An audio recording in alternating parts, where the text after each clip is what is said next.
is Rio, and I'm Lin. we're going to talk about protection of IPRs and its development. And so now here's the agenda. First, we're going to introduce what intellectual property rights are, IPRs are. And next, go on to historical development and protection of IPRs, and focusing mainly on TRIPS agreement. So what is it? And I'm going to conclude this presentation by mentioning future of protection of IPRs. So now, what is intellectual property right? IPR. So first of all, intellectual property is a creation of the mind, such as inventions, literary and artistic works, designs, and symbols, names, and images used in commerce. So basically, anything you created in a creative way is intellectual property.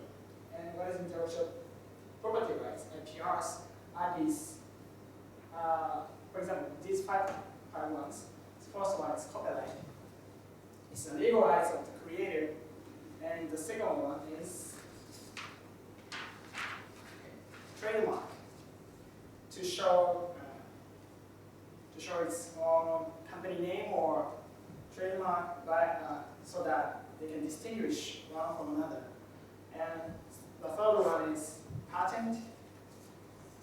It's Amazon Kindle. So there are many minute technologies in this device.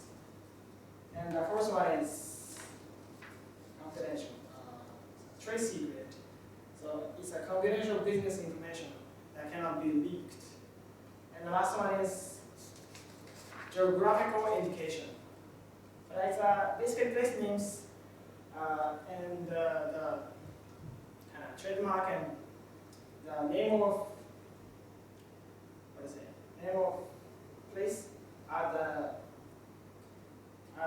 product name. So here, Darjeeling tea in India is the first registration is geographical indication in India. So how are they protected? So here's the history of protection of IPRs. So it starts from Paris Convention for the protection of industrial property in 1883. It stipulates three specific features. So one is national treatment. So it is national treatment. So every contracting state share the same treatment both in home and abroad. And the right of priority is among the contracting states. So the first registration of IPRs are all shared by the rest of contracting states, and defines common rules. And in 1886, in Berne Convention, these three basic principles from Paris Convention are incorporated, and it defines minimum protection. In 1967, WIPO Convention establishes the UN Self-Funding Agency, WIPO, and lastly, in 1995, TRIPS agreement has made. So, what is TRIPS agreement? So, TRIPS agreement is an abbreviation for trade-related aspects of intellectual property rights, and it defines general features for these three. It defines standardized definition of IPRs, and it creates some enforcement shared by contracting states. And what is most significant, important thing is this dispute settlement body within this TRIPS agreement under the framework of WTO. So let's see the specific case study. So this is the real case occurred in 2010. So the US claims that China is violating the TRIPS agreement in terms of protection and enforcement of IPRs. At that time, China has been famous, or maybe infamous, for its counterfeit and piracy of some products.